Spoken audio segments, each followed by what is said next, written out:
네, 잠깐 기도하겠습니다. 주님 감사합니다. 이 시간 주의 말씀을 나눕니다. 주의 은혜가 이곳 가운데, 주의 성령이 이곳 가운데, 주의 역사가 이곳 가운데 임할 수 있도록 인도하여 주시옵소서. 인간적인 모습은 제하여 주시고 하나님의 역사가 이곳 가운데 임할 수 있도록 인도하여 주시옵소서. 함께해 주실 것을 믿습니다. 예수님의 이름으로 기도드립니다. 아멘. 네, 식사는 맛있게 하셨습니까? 네, 지치기 쉬운 오후 시간에 이렇게 함께 예배를 드릴 수 있어서 감사합니다. 그리고 특별히 온라인으로 예배를 드리는 모든 성도님들 또한 너무나 감사합니다. 참 며칠만 있으면 말복인데요. 어때 말복 준비는 잘하고 계십니까? 네, 더위가 너무 심해져서 더위가 빨리 물러갔으면 한다라는 생각이 있는데, 이 더위가 점점 물러가고 있는 것을 볼 수가 있습니다. 그에 맞춰서 이 코로나도 점점 물러갔으면 좋겠습니다. 우리 옆에 분들과 이렇게 인사 나누었으면 좋겠습니다. 세상의 빛입니다. 세상의 빛입니다. 세상의 빛입니다. 그리고 한 가지만 더 이야기하겠습니다. 빛나게 삽시다. 아멘, 아멘. 네, 이 두 가지만 이야기하면 오늘 말씀은 다 요약이 된 겁니다. 우리는 세상의 빛이라고 이야기하고 빛나게 살아가라, 오늘 말씀 속에서 이야기하고 있는 이 바울 사도의 모습을 함께 나누려고 합니다. 이 바울 사도는 이 빌립보서에서 이 노구의 몸으로 로마의 감옥에 갇혀 있는 상황과 자신을 악한 의도로 대적하는 자들과 또 복음의 전파의 어려움을 숨김없이 이야기하고 있습니다. 가감없이 어찌 보면 이야기하고 있는 것입니다. 자신의 어려움들, 아픔들을 그대로 내비치고 있는 것이죠. 그렇지만 바울 사도는 자신에게 닥친 힘겨운 상황과 여건에 절대로 끌려다니지 않습니다. 오히려 기쁨과 감사와 소망이 넘치는 그의 편지로 인하여서 빌립보 교회가 힘을 얻는 것을 볼 수가 있습니다. 그리고 오늘 본문 말씀에서 어두움에 붙잡히지 않고 불안과 염려에 붙잡히지 않고 빛나게 살아가는 것, 어떻게 하면 빛나게 살아갈 수 있는가에 대한 말씀이 오늘 말씀에 기록되어져 있습니다. 세상에 가면 갈수록 어둡고 답답해져 갑니다. 가야 될 길도 잘 보이지 않습니다. 이렇게 어두운 세상 속에서 이 어둠을 뚫고 빛의 자녀들이 어떻게 살아가야 되는가, 이 어둠을 뚫고 빛을 전하며 빛을 드러내는 삶을 살아야 될 것을 오늘 말씀 속에서 이야기해 주고 있는 것입니다. 오늘 말씀의 제목이 뭐라고 되어 있습니까? 네, 그렇습니다. 빛나게 살아라 이야기하고 있습니다. 단순히 빛의 존재가 아니라 빛을 비추고 빛을 드러내는 삶을 살아가는 것을 바울 사도는 이야기하고 있는 것입니다. 오늘 주시는 말씀을 통해서 코로나로 인해서 힘든 시기를 보내고 있는 우리의 삶 가운데 이 말씀을 통해 생명의 빛이 임하는 놀라운 역사가 임하기를 소망합니다. 오늘 본문 말씀 15절 말씀에 보면 15절 말씀이 이렇게 되어져 있습니다. 이는 너희가 흠이 없고 순전하여 어그러지고 거스르는 세대 가운데서 하나님의 흠 없는 자녀로 세상에서 그들 가운데 빛들로 나타내며, 이렇게 되어 있어요. 그런데 이걸 공동번역으로 보면 좀 더 쉽게 풀어져 있습니다. 우리 공동번역 성경 좀 띄워주시기 바랍니다. 같이 읽도록 하겠습니다. 그리하여 여러분은 나무랄 데 없는 순결한 사람이 되어 이 악하고 삐뚤어진 세상에서 하나님의 흠 없는 자녀가 되어 하늘을 비추는 별들처럼 빛을 내십시오. 악하고 삐뚤어진 세상 속에서 하나님의 흠 없는 자녀가 되어서 하늘을 비추는 별들처럼 빛을 내며 살아가십시오 라고 바울 사도는 이야기하고 있습니다. 그렇습니다. 하늘을 비추는 별들처럼 빛을 내라는 것입니다. 어둠으로 가득 채워진 이 하늘을 밝게 비추는 별들처럼 이 어두운 세상에서 빛을 비추는 하나님의 자녀로 살아갈 것을 이야기하고 있는 것입니다. 우리 모두는 세상의 빛입니다. 믿으십니까? 내가 인정하든 인정하지 않든 그것은 중요하지 않습니다. 내가 하나님을 받아들인 이후에는 우리는 모두 세상의 빛의 존재로 부름을 받았습니다. 빛을 드러내지 못하고 빛나게 하는 힘을 잃어버렸을지 모르지만, 나로 인해서 빛이 드러나지 않고 나로 인해서 어둠이 밝혀지지 않는 것처럼 보일지 모르지만, 그렇다고 해서 우리가 빛이 아닌 것은 아닙니다. 그러든 저러든 우리는 세상의 빛이라는 사실입니다. 그리고 그 빛으로 살아가야 되는 것, 그 빛을 드러내면서 살아야 된다는 것이죠. 자, 그러면 빛나게 살아가기 위해서 우리는 먼저 뭘 해야 됩니까? 우리 12절 말씀 같이 함께 받도록 하겠습니다. 12절 말씀 같이 받겠습니다. 그러므로 나의 사랑하는 자들아, 너희가 나 있을 때뿐 아니라 더욱 지금 나 없을 때에도 항상 복종하여 두렵고 떨림으로 너희 구원을 이루라. 아멘. 빛나게 살아가기 위해서는 먼저 두려움과 떨림으로 구원을 이루는 삶을 살아야 합니다. 두렵고 떨림으로 구원을 이루라고 이야기하고 있어요. 구원은 세상 가운데 이루어야 됩니다. 자, 구원을 이루어야 되는데 어떻게 이루라고 이야기하고 있는가? 제가 앞에 말씀드린 것처럼 두려움과 떨림으로 구원을 이루라고 이야기하고 있어요. 그래서 참 저는 이 표현이 재밌었습니다. 감사와 기쁨으로 구원을 이루라, 말씀과 기도로 구원을 이루라, 은혜와 믿음으로 구원을 이루라 이야기하지 않습니다. 이미 그들은 다 구원 받았어요. 예수 그리스도를 믿고 있기 때문에 빌립보 교회는 이미 구원을 받았습니다. 그 구원을 받은 사람들에게 뭐라고 이야기했냐면 두려움과 떨림으로 구원을 이루면서 살아가라고 이야기하고 있는 거예요. 두려움은 무엇입니까?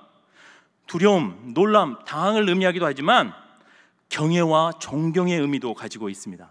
떨림은 무엇이냐면 어떤 사람이나 사물 앞에서 전율하는 두려움이나 떨리는 경외감을 바로 떨림이라고 이야기하고 있습니다. 쉽게 말해 오늘 12절 말씀에서 보여주는 것은 무엇입니까? 구원을 이루되 어떻게 이루라는 거예요?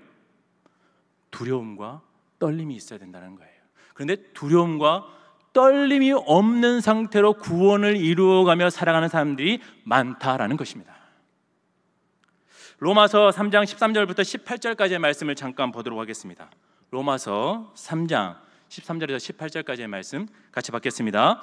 그들의 목구멍은 열린 무덤이요 그 혀로는 속임을 일삼으며 그 입술에는 독사의 독이 있고 그 위에는 저주와 악독이 가득하고 그 발은 피 흘리는 데 빠른지라 파멸마 고생이 그 길에 있어 평강의 길을 알지 못하였고 그들의 눈앞에 하나님을 두려워함이 없느니라 함과 같으니라. 아멘. 이 말씀 좀 그대로 좀 띄워주시기 바랍니다. 바울 사도는 이야기합니다. 목구멍, 혀, 입술, 저주와 악독, 발을 피를 흘리는 데 빠르고 파멸과 고생의 길을 살아가는 그 인생들, 그들의 인생들 가운데는 15절 말씀에 뒤로 좀 넘겨주시기 바랍니다. 18절 말씀에 뭐라고 합니까? 그들의 눈앞에 하나님을 두려워함이 없다라고 이야기하고 있습니다. 악한 말과 방법으로 살아가는 이들, 하나님을 두려워하지 않는 이들, 하나님을 두려워하지 않는 인생, 그들은 하나님을 두려워하지 않습니다. 그 18절 말씀에 뭐라고 이야기합니까? 그들의 눈에는 하나님을 두려워함이 없다라고 이야기하고 있어요. 그들의 눈에. 그들의 눈, 뭘 이야기하는 것입니까? 그들의 눈앞에, 잘 생각해 보시기 바랍니다. 그들의 눈앞에 하나님을 두려워함이 없어요. 하나님을 외면하는 인생은, 하나님을 두려워하지 않는 인생은 하나님을 눈앞에 대면하지 않는 인생이라고 이야기하고 있는 거예요. 하나님을 대면하지 않는 인생, 하나님이 내 앞에 있는 것처럼 살아가지 않는 인생, 그 인생이 바로 이렇게 살아간다라고 이야기하고 있는 것입니다. 제가 예전에도 설교 시간에 말씀 시간을 잠깐 이야기한 적이 있는데요, 안방에 예수님이 계시면 어떻게 하시겠습니까? 안방에 예수님이 계세요. 그럼 어떻게 하실 것 같아요? 네, 저만 보지 말고 생각을 한번 해보세요. 한번 생각해보세요. 안방에 예수님이 계셔요. 어떻게 해요? 어떻게 할 것 같아요? 말하는 것도 달라지고 행동하는 것도 달라지고 모든 것이 다 달라질 것입니다. 일거수일투족이 아주 조심스러워질 거예요.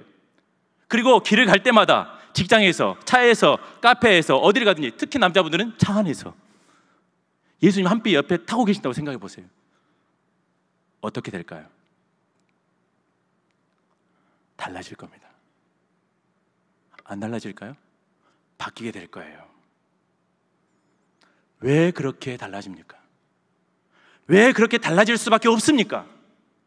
예수님을 대면하는 인생으로 살아가게 되면, 예수님이 내 앞에 계시는 것처럼 살아가게 되면 그 인생이 달라진다라고 이야기하고 있는 거예요.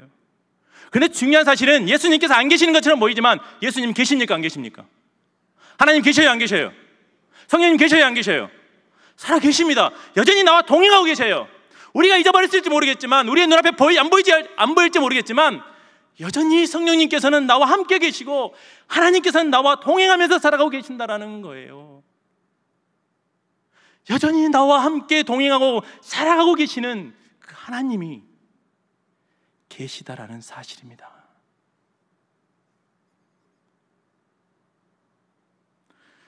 그런데 우리는 하나님이 옆에 계심에도 불구하고 하나님이 없는 것처럼 살아갑니다. 예수님이 옆에 계심에도 불구하고 예수님이 안 계시는 것처럼 살아가요. 성령님께서 나와 동행하심에도 불구하고 내 안에 함께 계심에도 불구하고 여전히 우리는 성령님이 안 계시는 것처럼 살아갑니다. 오늘 바울 사도가 이야기하려고 하는 것은 무엇입니까? 하나님을 대면하는 인생이 되라는 거예요. 하나님께서 나의 앞에 계시는 것처럼, 나와 동행하시는 것처럼, 내 안에 살아계시는 것처럼 하나님을 대면하는 삶을 살아가라 이야기하고 있는 것입니다.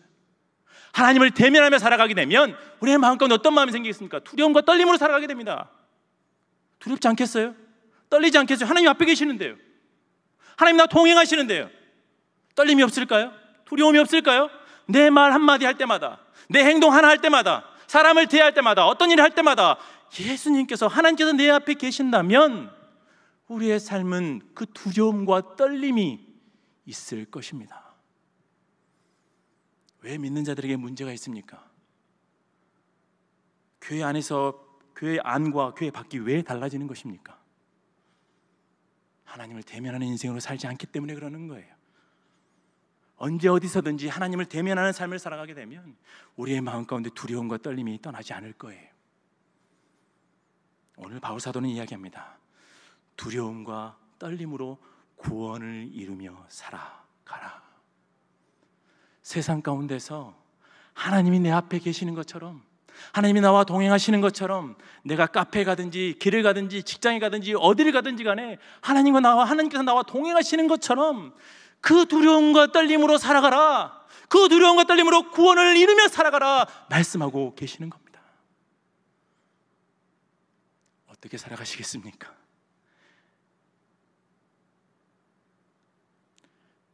하나님을 내 앞에 모시는 것처럼 두려움과 떨림으로 구원을 이루고 살아가면 당연히 빛나게 살 수밖에 없습니다. 당연한 거예요. 하나님의 말씀을 잃지 않고 늘 하나님과 동행하며 살았는데 어떻게 빛나는 삶이 되지 않겠습니까? 하나님을 대면함으로 매일매일의 삶 속에서 두려움과 떨림으로 빛나게 살아가는 모든 성도님들 되시기를 소망합니다. 그렇게 살아가시기 바랍니다. 내 앞에 계시는 것처럼. 그리고 두 번째는 13절에 이야기하고 있습니다. 우리 13절 말씀 같이 함께 받도록 하겠습니다. 13절 말씀입니다. 너희 안에서 행하시는 이는 하나님이시니 자기의 기쁘신 뜻을 위하여 너희에게 소원을 두고 행하게 하시나니. 아멘. 이 말씀 좀 어려울 수 있는데요, 이 말씀을 좀 풀었으면 이렇게 됩니다. 빛나게 살기 위해서는 하나님의 기쁘신 뜻을 위하여 살아가라 이야기하고 있어요. 하나님의 기쁘신 뜻을 위하여 살아가라 말씀하고 계시는 것입니다. 빌립보서의 또 다른 이름은 무엇입니까? 기쁨의 서신이에요. 기쁨의 서신이에요. 오늘 17절과 18절 말씀에도 보니까 기뻐하고 기뻐하라 계속 이야기하고 있습니다. 우리 17절, 18절 말씀 같이 함께 잠깐 받도록 하겠습니다. 같이 받겠습니다. 만일 너희 믿음의 재물과 섬김 위에 내가 나를 전제로 드릴지라도 나는 기뻐하고 너희 무리와 함께 기뻐하리니 이와 같이 너희도 기뻐하고 나와 함께 기뻐하라. 기뻐함에 대해서 몇 번이나 이야기하고 있습니까? 4번이나 이야기하고 있어요. 기뻐하고 기뻐하리니 기뻐하고 기뻐하라. 4번이나 이야기하고 있어요. 그런데 17절 말씀에 이 기쁨의 전제가 뭐냐면 17절 말씀에 재물과 너희의 믿음의 재물과 섬김 위에 내가 나를 전제로 드릴지라도 나는 기뻐하겠다라고 이야기하고 있는 거예요. 전제가 무엇입니까? 전제라는 것이 참 중요합니다. 목사님께서 한번 전제에 대해서 설명해 주신 적이 있는데요, 이 전제는 무엇이냐면 하나님 앞에 제사를 드릴 때 하나님을 경배하기 위해서 포도주와 독주를 부어드리는 것을 이 전제라고 이야기합니다. 그 전제는 뭘 의미하냐면 자신을 제사의 제물처럼 자신의 목숨까지 드리는 것을 전제라고 이야기하고 있어요. 17절 말씀을 보면 너희의 믿음과 제물의 섬김 위에 내가 내 몸을 드리는, 내가 내 제물로 드려지는, 내 목숨을 드리는 그 전제로 드려질지라도 나는 기뻐하겠다라고 이야기하고 있는 거예요.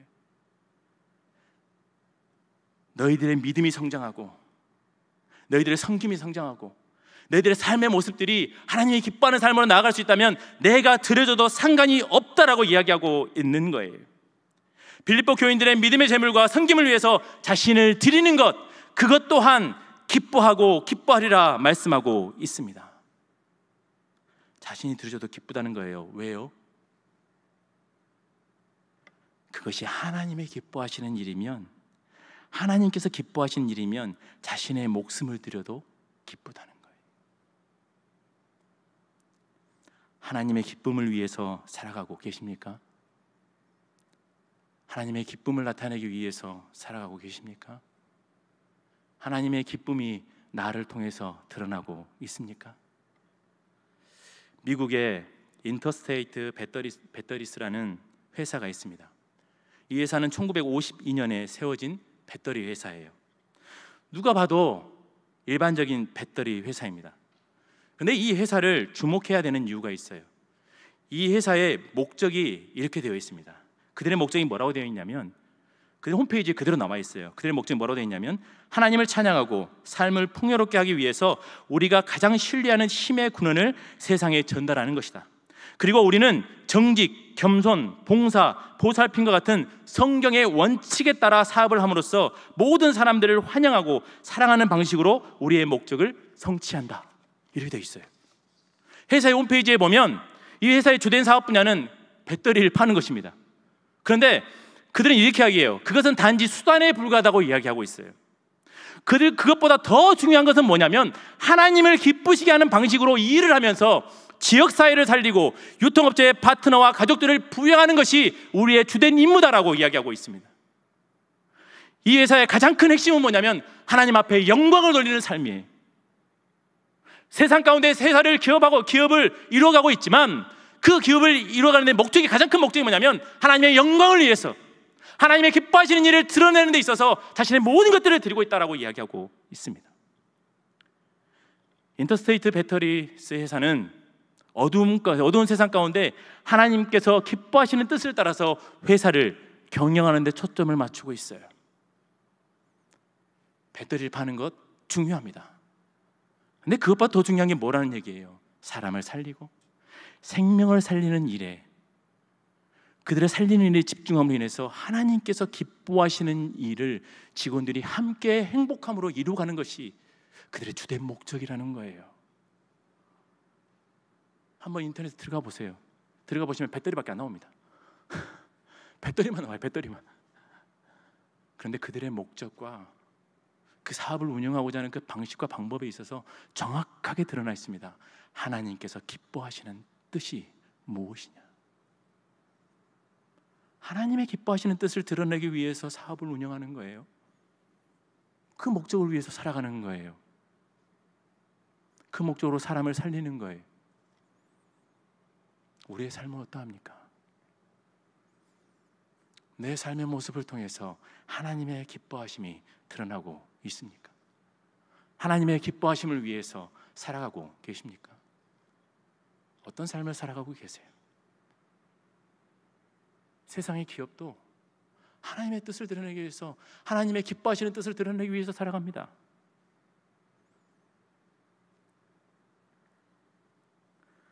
우리 찬양이 그런 찬양이 있잖아요. 나 주님의 기쁨 되기 원하네. 내 마음을 새롭게 하소서. 새 부더가 되게 하여 주사 주님의 빛을 비추게 하소서. 내가 주님의 기쁨이 되기 위해서 내가 주님의 빛을 비추는 삶을 살아가기 원합니다라는 고백이 찬양에 담겨져 있어요.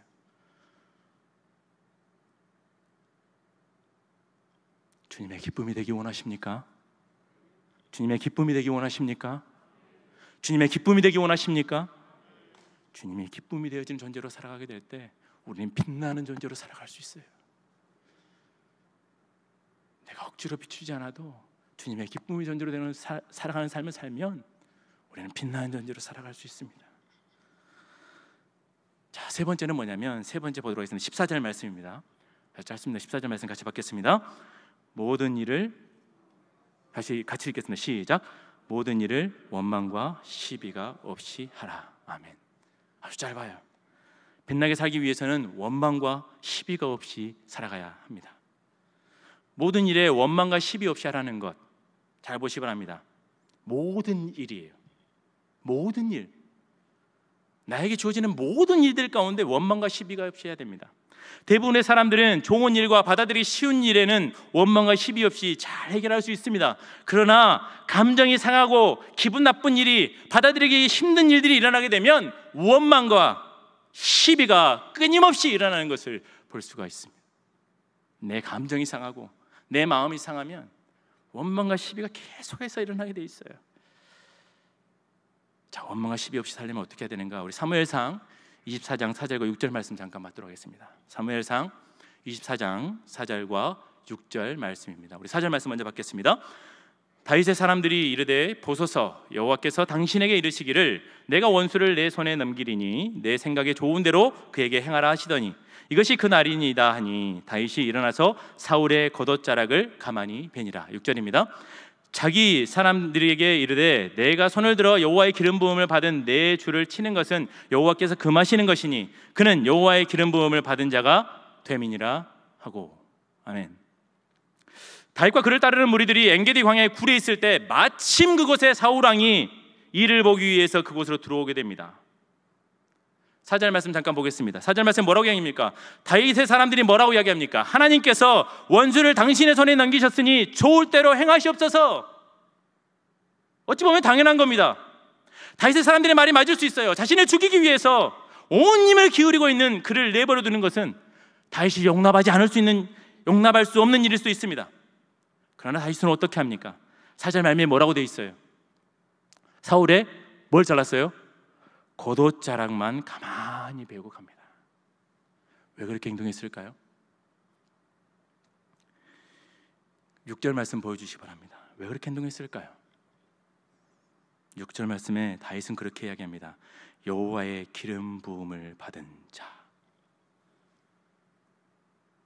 다윗은 원망과 시비가 없도록 하기 위해서 어떤 행동을 했는가? 자신의 생각을 먼저 내려놓고 자신의 뜻을 먼저 내려놓고 하나님의 뜻을 따라서 움직였다라는 것입니다. 자신의 행동과 자신의 뜻과 자신의 계획이 아니라 하나님의 뜻이 무엇인지, 하나님의 계획이 무엇인지 나를 내려놓고 하나님의 뜻을 붙잡고 살아가기 원했다라는 거예요. 잘 보시기 바랍니다. 내 뜻을 내려놔야 돼요. 어떤 목사님께서 원망과 시비가 없게 하려면 이렇게 외치랍니다. 첫째, 나도 잘못 생각할 수 있다. 한번 좀 같이 해보시죠. 첫째, 나도 잘못 생각할 수 있다. 나도 실수할 수 있다. 내 말이 틀릴 수도 있다. 상대방 말이 더 맞을 수 있다. 맞아요. 나도 틀릴 수 있어요. 나를 내려놔야 돼요. 내 고집을, 내 생각을, 내 뜻을 내려놔야 원망과 시비가 사라져요. 언제 원망과 시비가 생겨나요? 내 생각을 고집하면, 내 뜻을 고집하면, 내 말이 맞다고 주장하기 시작하면 원망과 시비가 끝나질 않아요. 다윗은 내려놔요. 자신의 생각을, 자신의 뜻을. 도망다니며 겪었던 수많은 일들이 있었겠지만 그 죽을 위기 가운데 있었지만 자신의 뜻을 내려놓고 하나님의 뜻이 뭔지를 먼저 따랐다라는 거예요. 내려놓아야 됩니다. 나를 내려놔야 돼요. 내 생각을 내려놔야 돼요. 하나님의 뜻을 붙잡아야 돼요. 그래야 원망과 시비가 사라집니다. 그리고 또 한 가지 뭔지 아십니까? 용서하고 받아주고 품어주는 거예요. 다윗을 보세요. 자신을 죽이려고 오는 그 사울 왕을 용서하고 받아주고 품어주고 기다립니다. 그게 하나님의 뜻이니까.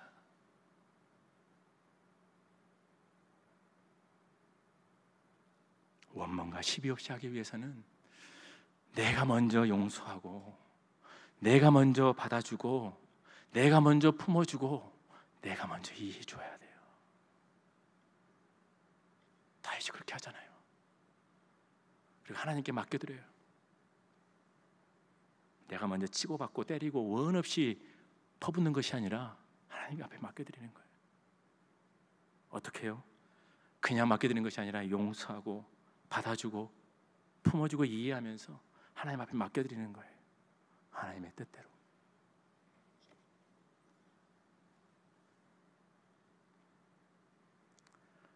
하나님 앞에 맡겨드리는 것.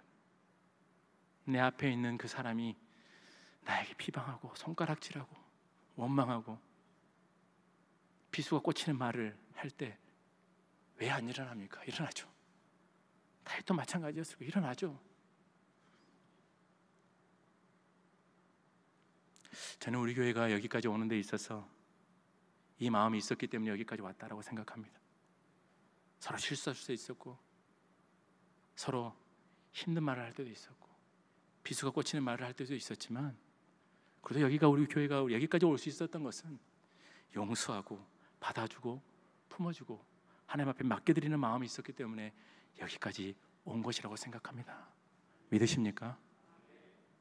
원망과 시비가 없이 하라. 하나님의 방법대로 가는 것이 원망과 시비를 없이 하는 거예요. 세상에 수많은 방법들이 있어요. 근데 우리는 믿는 자이기 때문에 하나님의 방법을, 하나님의 뜻을, 하나님의 원하시는 뜻대로 움직여 가는 것이 맞는 것입니다. 그래서 15절 말씀에 뭐라고 이야기합니까? 우리 공동번역 성경 다시 한 번만 좀 띄워주실래요? 15절 뭐라고 돼 있어요? 이는 너희가 그리하 여러분은 나무랄 데 없는 순결한 사람이 되어서 이 약하고 삐뚤어진 세상에서 하나님의 흠없는 자녀가 되어서 하늘을 비추는 별들처럼 빛을 내십시오. 바울사도 알아요. 삐뚤어진 세상, 악하고 삐뚤어진 세상이 이런 세상이에요. 바뀌었습니까? 안 바뀌었어요. 지금도 마찬가지예요. 삐뚤어지고 악한 세상입니다. 그렇지만 이 악한 세상 가운데서 오늘 주시는 빛을 내는 자녀로서 하나님의 흠없는 자녀가 되어서 빛을 내는 자녀로 살아가라 말씀하고 계십니다. 그렇게 살아가는 성광의 모든 가족들이 되기를 소망합니다. 빛을 내며 살아가시기 바랍니다. 우리 함께 찬양했으면 좋겠는데요, 나 주님의 기쁨 되기 원하네 함께 찬양하도록 하겠습니다. 우리 마음에 손을 얹고 함께 찬양하기 원합니다.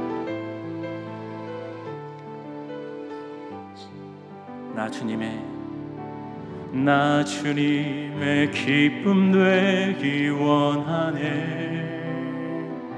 내 마음을 새롭게 하소서. 새 부대가 되게 하여 주사 주님의 빛 비추게 하소서. 내가 원하는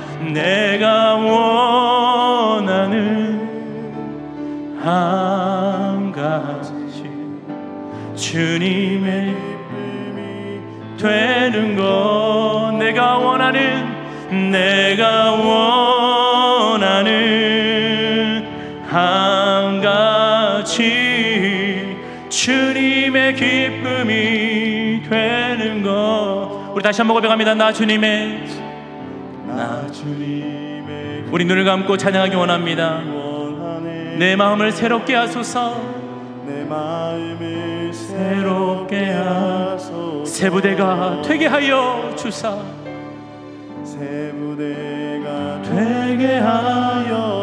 주님의 빛을 비추게 하소서.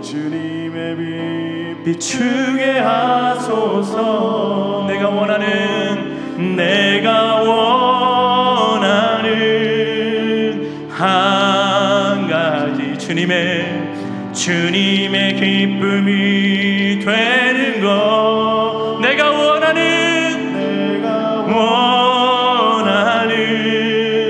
한 가지 주님의 기쁨이 되는 것. 다시 한번 내가 원하는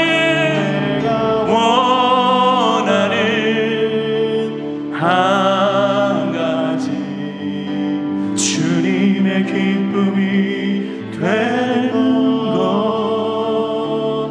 내가 원하는 한 가지 주님의 기쁨이 되는 것. 우리 아주 작은 목소리로 내가 원하는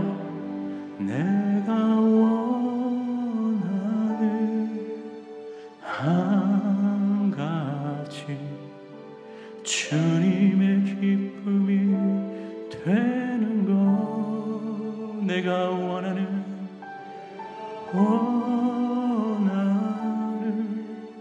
한 가지 주님의 기쁨이 돼. 우리 눈을 감고 이렇게 외치기 바랍니다. 내가 주님의 기쁨이 되기 원합니다. 내가 주님의 기쁨이 되기 원합니다. 내가 주님의 기쁨이 되기 원합니다.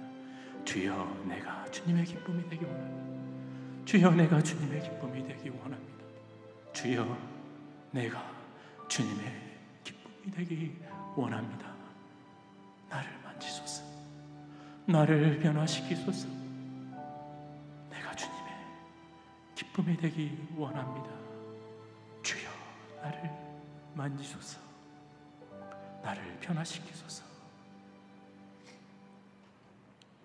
주님, 우리가 세상 가운데 빛나는 존재로 살아가기를 소망합니다. 우리 모두는 세상의 빛입니다.